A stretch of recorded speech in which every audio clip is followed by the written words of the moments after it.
O plano de formação é um documento, né, como se fala, é um plano, é um planejamento, mas ele não é um plano fechado, né? Ele é um plano que precisa ser alimentado constantemente no nosso trabalho, através da observação, na sala de aula, no acompanhamento das ações, nas aprendizagens das crianças, aprendizagem do professor, e aí a gente vai observando as nossas dificuldades, as nossas limitações, as nossas necessidades e buscando melhorias através da qualificação desse plano. O coordenador pedagógico é o responsável principal pela formação continuada dos professores.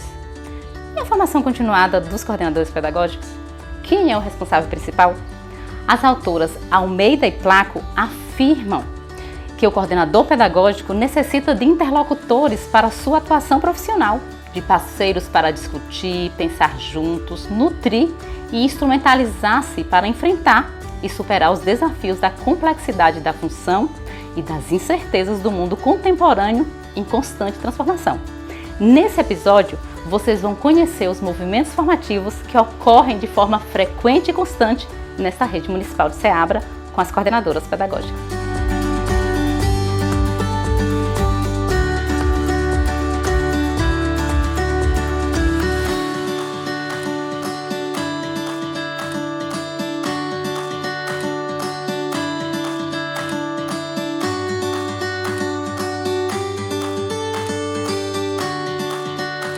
O que é que essas autoras vão trazendo que nos ajuda a repensar na formação com esses professores? Ainda não está claro para os professores, ou para um número grande de professores, ou para nós também.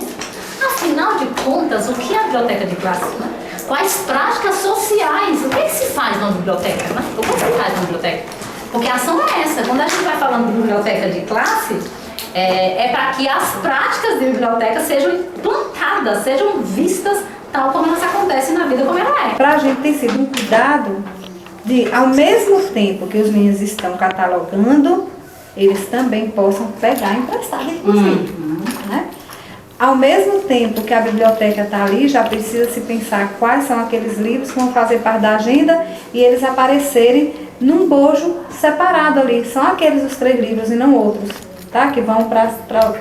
Então, assim, implantar, sem perder de vista, implementar. Possibilitamos que docentes e alunos de todos os anos, mesmo que ainda não leiam por si mesmos, de maneira convencional, destinem o tempo necessário para organizar a biblioteca de classe e para mantê-la em funcionamento durante todo o ano. Como é que a gente organiza e como é que a gente mantém uma biblioteca funcionando durante todo o ano, né? O que é que se aprende na organização? O que é que faz parte de uma organização de biblioteca de classe? Como é que a gente pode oferecer uma situação onde tem o diretor, o vice-diretor e o coordenador e vocês nos ajudando a dar a importância devida? Porque não é um evento a biblioteca é uma condição de se aprender a ler e escrever na escola. Olhar aquilo que está frágil, planejar, né?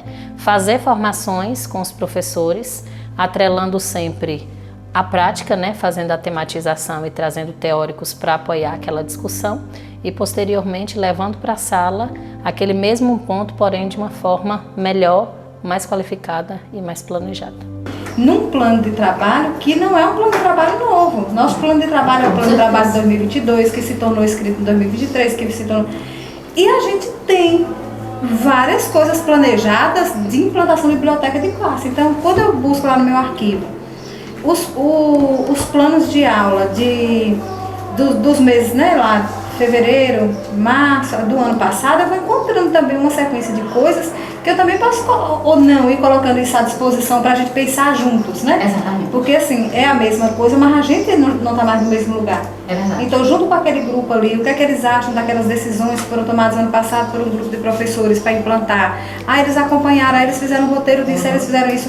Então, assim, a gente tem, sabe, um bocado de materiais. O fichário, onde cada criança tem uma ficha. Eles, no dia que leva para casa, escreve o título do livro, a data da entrega e da devolução e assina o seu nome. O que essa fala dessa professora nos revela sobre o que ela sabe?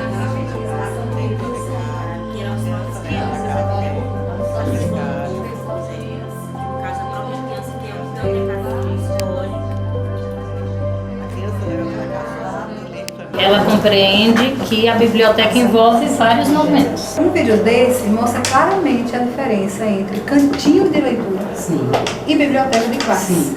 E uma das coisas que mais diferencia é a organização, mas é também a documentação. Tem uma documentação, tem um rigor, né? Tem um rigor importante. Então é diferente do cantinho de leitura, que as coisas não são tão organizadas e que o rigor, né, dessa questão de empréstimo, de devolve, não está em jogo. Né? É outra coisa que a professora fez questão de explicitar, é que aqui os meninos assinam o nome para levar, para trazer. Né? Então, ali a gente entende que a professora está dizendo a intencionalidade e funcionamento do nome próprio. Né? Porque ela poderia não ter dito isso, estava claro, mas assim, isso para ela está claro. A criança leva para casa o livro, aí tem a função ler com a família, ler em família, e depois ler, leitura pelo aluno, né? Ler para a turma. Então, aí tem o envolvimento aí da família junto, né? A aproximação da família junto com a biblioteca. Como é que é? Menina bonita do laço de fita. Menina bonita do laço de fita. Ana Machado. Era uma vez uma menina linda. A gente vai dizer que todos nós precisamos aprender o tempo todo e vamos aprender o tempo todo. Quantas coisas essa professora já sabe, quantas coisas ela revela saber. Mas essa professora não pode ficar aí. Ela precisa saber, continuar sabendo mais. Ela precisa ampliar ainda mais. Pareceu que aquela ação de levar o livro para casa acontece só uma vez e que é só uma criança.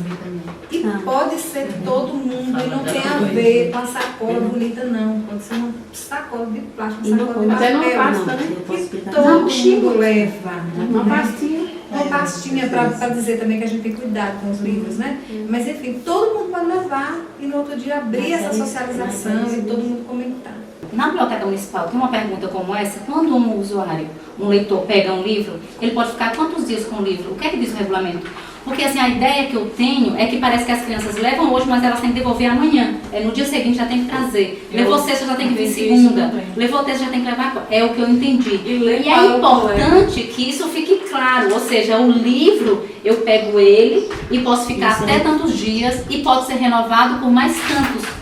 Porque é um direito meu deixar para levar e estou envolvida com ele, queria ver de novo e queria mostrar para minha madrinha que vai chegar só no feriado tal. Entende um pouco o que eu estou dizendo? E essa é a nossa... E que eu não quero ler também no outro dia, eu não quero compartilhar. Então, esse movimento dos meninos que trazem e falam sobre o livro também, não precisa ser igual, no mesmo lugar, no mesmo tempo, na mesma hora. Eu posso também simplesmente dizer, prova eu vou colocar. Eu não quero falar sobre ele, eu não quero falar sobre ele, já falei lá, mas aqui eu não quero. É uma decisão deles, né? Aquela questão dos direitos do leitor, é um direito dele também. Nós vivemos em uma sociedade onde algumas pessoas não conseguem interpretar bons textos, não conseguem falar sobre o que se leu, e as nossas crianças têm vivido grandes experiências na sala de aula, porque eu tenho compreendido que dentro da sala de aula precisam chegar práticas de leitura e escrituras reais, onde as crianças escrevam, que tenham sentido a sua escrita, que tenham sentido a sua leitura, que elas leiam por prazer, mas que saibam conversar sobre isso. Olhando para esta coordenadora, como é que esta coordenadora tem ajudado seus professores a qualificar um trabalho com intercâmbio de leitura? O que é que essa coordenadora faz para ajudar esses professores? Mas que recomendações essa coordenadora precisa? A tematização da prática de outras coordenadoras, né, das minhas colegas, amplia muito o meu saber, principalmente por ser nova na coordenação e ter essa insegurança, né? Na rede tem muitas coisas potentes, muitos profissionais excelentes e eu vou me inspirando em cada uma delas. Então, vivenciar, analisar, né, ver vídeos, textos de como essas outras coordenadoras faz a sua prática, para mim é essencial e aumenta ainda mais o meu saber. Veja que tem uma prática muito importante acontecendo do grupo 1 ao grupo 5. A gente tem criança ouvindo boa literatura. A gente todo dia tem criança ouvindo, participando de literatura.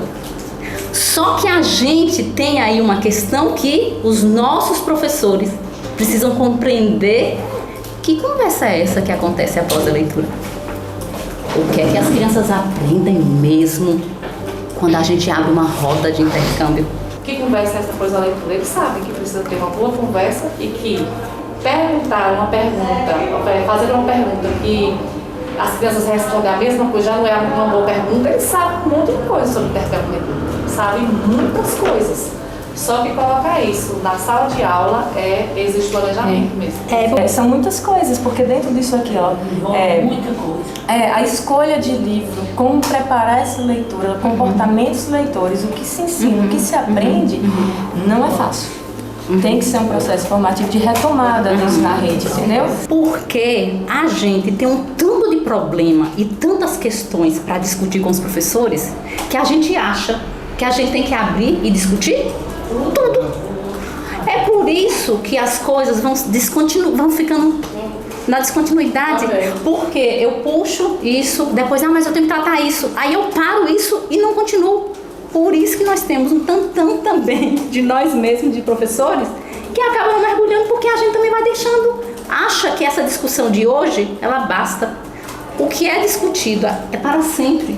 As discussões elas precisam ser o tempo todo alimentadas, numa continuidade com progressão, né? O que é que a gente foi percebendo que essa escola, que essas professoras já aprenderam um tantão de coisas, mas o que é que a gente enxerga que ela ainda não aprendeu, que a gente precisa continuar. Uma dificuldade ainda maior, muito maior ainda, que são os tempos de formação, né?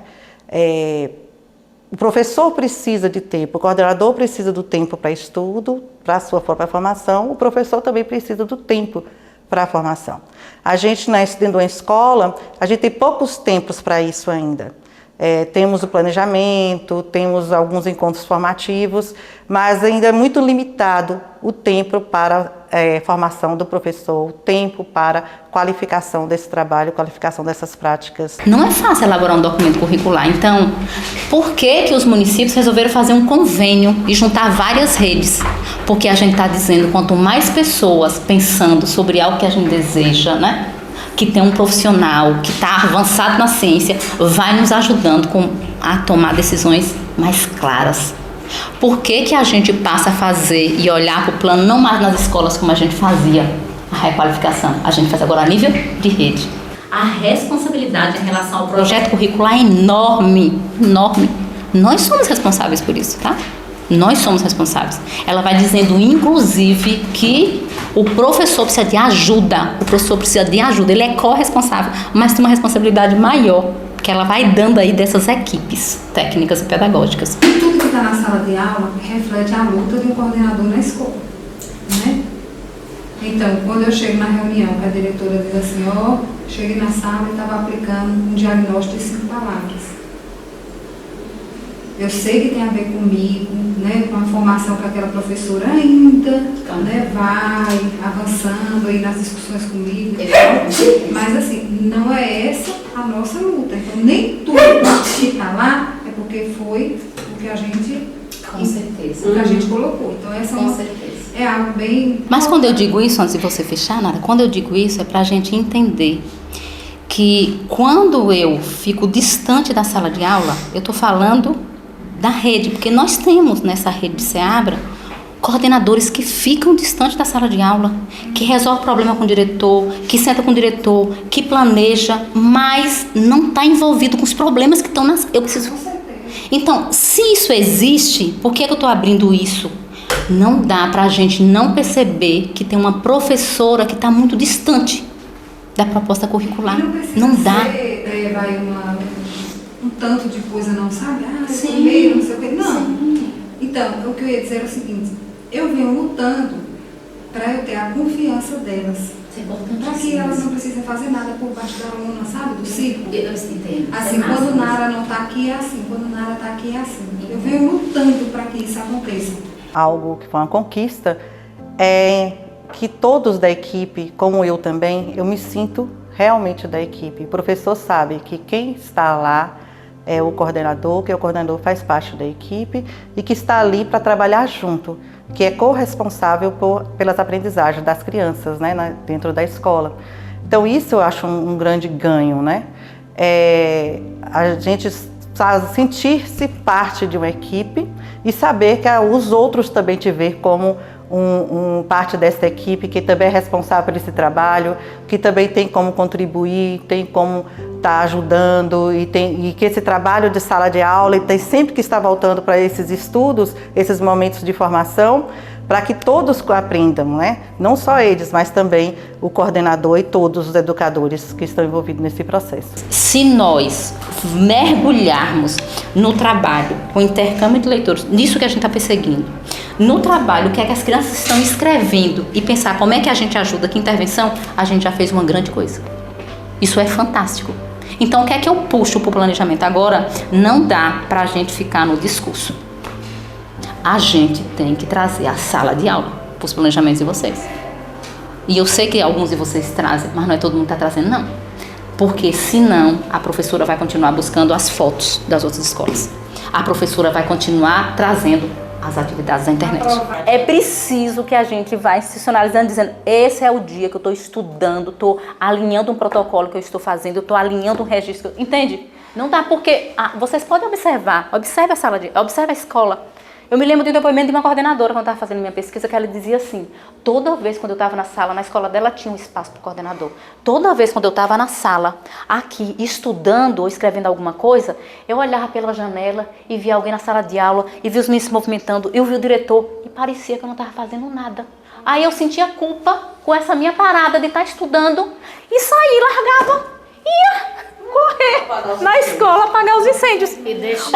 Ou seja, a gente também não sabe quem nós somos enquanto profissionais, né? Quando eu estou montando uma pauta de formação, eu levo sempre em conta as dúvidas das professoras, né? Que elas vêm relatando no planejamento, o que eu faço acompanhamento no dia a dia, eu vou vendo onde elas sentem mais dificuldade, onde elas têm mais autonomia, dúvidas que elas levam para o planejamento e até a minha própria formação com a coordenação técnica. Então eu faço um mesclado dos dois e assim eu monto minha pauta de formação. A professora problematiza o que as crianças estão construindo. A gente também precisa problematizar o que as professoras sabem. Ajudar a incorporar algo novo em sua prática pedagógica. Onde uma professora disse bem assim, olha, eu acho mesmo, de verdade, que a gente precisa aprender a nos ver. Vamos ver. A professora disse bem assim, gente, olha isso aí, eu fiz um montão de coisa e faço. E assim, quando a gente consegue enxergar a gente mesmo, eu acho que a gente aprende mais. O que é que vocês sabem quando vocês olham essas escritas e do que vocês pensam em relação a intervenções e condições que precisam ser garantidas aí para essa professora, para que essa professora garanta para as suas crianças? Amanhã, a semana que vem, tá entendendo? Esse acompanhamento frequente do que as nossas crianças estão avançando em relação à compreensão desse sistema via prática social, a gente está de olho, os professores estão de olho, né? Como é que a gente tem ajudado eles a pensarem em boas perguntas, em oferecer bons contextos materiais, em oferecer bons contextos verbais, né? O que é isso mesmo? O que é que os professores sabem sobre isso? Então, Me convoca que eu preciso estudar muito, sabe? Eu tenho sim essa dificuldade em ajudar o professor a pensar em boas intervenções com as crianças. Deixar de fazer o meu papel de coordenadora, eu vou fazer outra coisa. Então, se eu não estudo, também eu não consigo auxiliar a professora. Né? E ninguém vai fazer o meu trabalho. Não mesmo. Às vezes eu estou cobrindo o outro, mas o outro depois vai ter condição de fazer o meu trabalho. Não vai. Então eu preciso mergulhar mais. Parece que eu vou pensando como se fossem caixinhas. Eu estudei, eu estou aqui me ampliando meu conhecimento em intervenção dentro da roda. Mas não pode ser só dentro da roda do intercâmbio. Porque as intervenções elas acontecem em todos os momentos ali na sala de aula. Então, eu acho que eu foquei muito em uma coisa e percebi agora nesse instante que a outra, intervenções em outro espaço, eu estou perdida. Porque a intervenção dela, a intervenção que ela vai fazer aqui depende do que os meninos já sabem. E se esta criança disser que aqui é carrinho, a intervenção dela é uma. Mas se disser que aqui é carrinho, a intervenção dela é outra. Tem algum colega da nossa turma que o nome começa como carrinho? Alguém já fala? O Lourenço. O Lourenço. E Camille diz Camille. O meu começa igual a carrinho. Esta professora vai para uma fonte segura, mas também uma fonte provavelmente. Cada criança daquela, que é o grupo 5, eu acho, já sabe convencionalmente o seu próprio nome. Então ela não busca qualquer fonte. Ela busca uma fonte que já é do repertório deles. Que é o repertório deles. Isso tudo é importante que a gente pense para ajudar isso que a professora fala. Mas o que é que eu faço agora? Para onde eu vou mesmo? que eles podem ter outras fontes para ajudar a escrever. Então, um ponto mais alto aqui é ela dizer, tem algo que comece como um carrinho, né? Será que termina assim? E aí eles vão buscar a referência, né? Então esse é o ponto mais alto, é ajudar os meninos a buscarem referência para escrever. Então, colocar a criança para escrever com sentido. Esse ainda é o nosso principal problema. Quem estava lendo aqui a rotina, isso não fica claro, isso não aparece aqui, né? A criança está escrevendo dentro da catalogação. E nas três rotinas. A criança está escrevendo o nome dela na sessão simultânea. A criança está escrevendo, né? Elas foram tomando nota mesmo de quando é que as crianças estavam escrevendo e quais situações essas crianças estavam escrevendo. E aí a gente tem que criar, aí eles falaram, né? Nesse semestre agora a gente tem que dar focar. Então, assim, então elas mesmas perceberam isso, então agora elas estão com abertura, né? Agora é o momento da gente realmente trabalhar, focar mesmo, né? Então, a gente foi estudando, percebendo que esse movimento de catalogação, de inventário, era para ser feito com as crianças, pelas crianças, e como esse movimento poderia ser feito de forma que não era que a criança fizesse o inventário de todo um acervo, mas o que ela fizesse, ela conseguia compreender o que ela estava fazendo, ela conseguia refletir sobre aquela escrita e ela conseguisse entender a finalidade daquilo que ela estava produzindo, né? Para que produzir um inventário? Para que produzir uma catalogação? Ela só sabia perguntar como começava, né? Então, assim, a intervenção dela era isso, como começava, né? E a gente vê nos protocolos também que a pergunta aqui tá bom para escrever, então, assim, eles não têm para onde olhar. Então, se saber para onde olhar, né? E a gente seguir refletindo por que você perguntou isso, também é um caminho. Então ele está precisando de uma fonte que ele pudesse se basear. Porque daí para frente ele pode aprender com a professora que outras palavras são referência. E é isso que vai alfabetizando, saber que tem outras palavras. Agora cabe a ela pensar, não é só entregar essa fonte, mas é buscar no livro que está ali, buscar no cartaz que está ali. O esforço que a gente tem que fazer é compreender um pouco o que está no chão da sala de aula. O que é que essas crianças têm feito, né? Essas crianças, de fato, têm vivenciado o que vivencia pelas práticas? O que é que eu entendo sobre isso? O que é que os professores entendem sobre isso? Mas não a fala, é puxando a ação, como vocês estão começando a fazer. Fazendo protocolo, a gente olhando as vozes das crianças, a gente olhando as vozes dos professores e a gente dizendo, bom, o que é que a ciência já descobriu sobre isso? É a prática que faz com que essa criança assuma o seu lugar de leitora e de escritora da sociedade. Então, como nos ensina a Délia Lerner, sustentar que o objetivo de ensino se constrói tomando como referência fundamental a prática social da leitura e da escrita, supõe então incluir os textos, mas não reduzir o objeto de ensino a eles. A gente não reduz um objeto de ensino a uma receita. A gente não reduz um objeto de ensino a uma canção, a uma parlenda, a uma lista. O objeto de ensino são as práticas. Vocês vão querer escutar quais histórias, quais brincadeiras vocês querem, juninas durante a semana. Tem lista, não é pela lista, é pela ação enquanto sujeito que tem direito à escolha. E eu vou escolher as brincadeiras, por isso que eu registro. A gente aprende muito com o outro nesses momentos, né? Tão importante quanto o coordenador com o grupo de professores, o grupo de educadores, também é importante que o coordenador receba essa sustentação para o seu trabalho, né? Quando você dialoga com seus pares, você aprende. Essa professora também, mesmo com tantas coisas que nós precisamos aprender, ela está fazendo um esforço entendendo que as crianças aprendem umas com as outras, né? Ela tem um problema aí ainda, mas olha só, ela está na força de saber que essa criança não aprende só com ela e que essa interação de aluno com aluno é forte, eles aprendem entre eles, mas ela se joga. Então, é outro ponto bem importante da gente sinalizar no protocolo como esse, né? Que a gente vai visualizando. E ela também tem que entender que não é a coordenadora dela só, né? Que quando essa coordenadora também oportuniza que o diálogo aconteça com as outras professoras, também daquele núcleo, daquela escola, ela também vai aprender um tantão. Porque não é só a coordenadora Janara, Márcia, que é a professora do grupo 5, Shirley, que é a professora do grupo 1, que elas vão dizendo e vendo, também me ajuda. Porque esse processo de saber que a gente aprende nessa interação não é só de criança com criança, é da gente, né? Então isso também a gente vai ensinando às professoras.